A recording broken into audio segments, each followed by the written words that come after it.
My grandfather, Arthur Storrs, at that time, was living on Whidbey Island.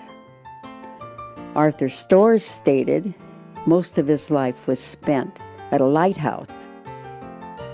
Most of his early life was spent in logging camps prior to their marriage, his marriage with Emily. He lived in Pilchuck. He also lived in Bryan, other logging camps. And of course, Grandma lived there too when they got married. He lived in Pilchuck prior to 1904 when Emily and Arthur got married.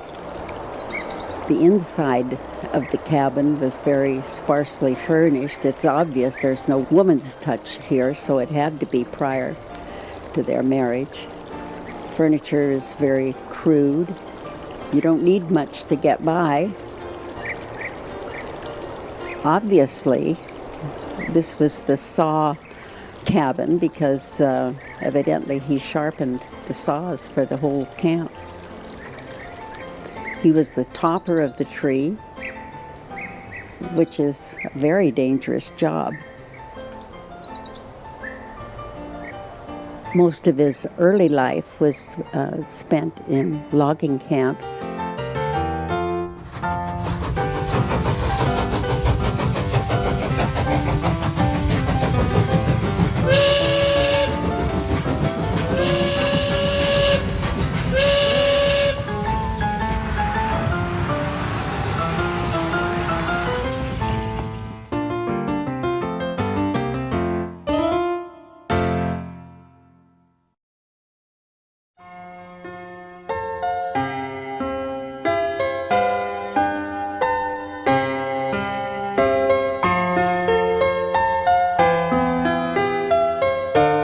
He lived in Pilchuck prior to 1904 when Emily and Arthur got married.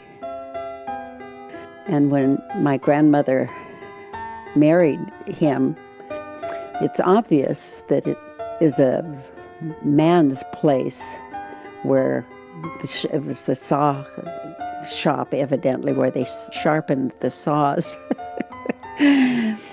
Very sparsely furnished. Grandma mentioned apple boxes for furniture, which you can see. The inside of the cabin has apple boxes. He had made a cradle for the baby. The first night she was there, put the baby in the cradle, and the baby's just crying and crying. Grandma gets up, lights the kerosene lamp, and here's a stream of bed bugs coming from the ceiling down to the baby. So she's rocking the baby, trying to calm him, and my grandfather says, "Oh, come to bed, a little bed bug's not going to hurt you."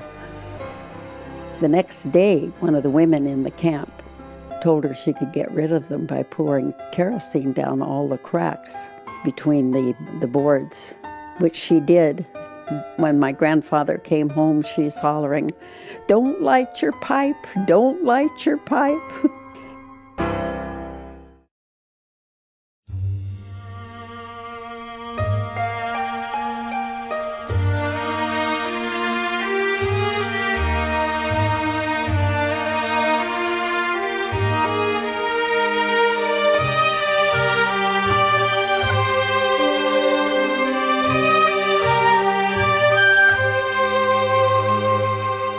My great-grandmother, Augustine Lachance, I don't remember ever meeting her, but she looked after the Storrs children. After grandmother divorced, they were put into a boarding school. My mother, Viola Hazel Storrs, my uncle, my mother's brother, Arthur Storrs, and Chester Storrs with the long curls, long golden curls. What a beautiful child. Weren't cut until he was 5 years old. And then my Aunt Frances Elizabeth Storrs. So this is about 1913 picture, assumably being taken in Seattle. My grandfather, Arthur Storrs, holding Chester Storrs, who weighed 14 pounds when he was born. He's the one with the beautiful golden curls. When he was born, they were living in Orilla, King County, Washington. My grandmother divorced him sometimes after Chester Storrs was born. Chester was the fourth of 4 children. So my grandmother divorced and then remarried William Lewis Smith. On his death certificate, which I sent for, he makes the statement that he spent most of his life as a lighthouse keeper.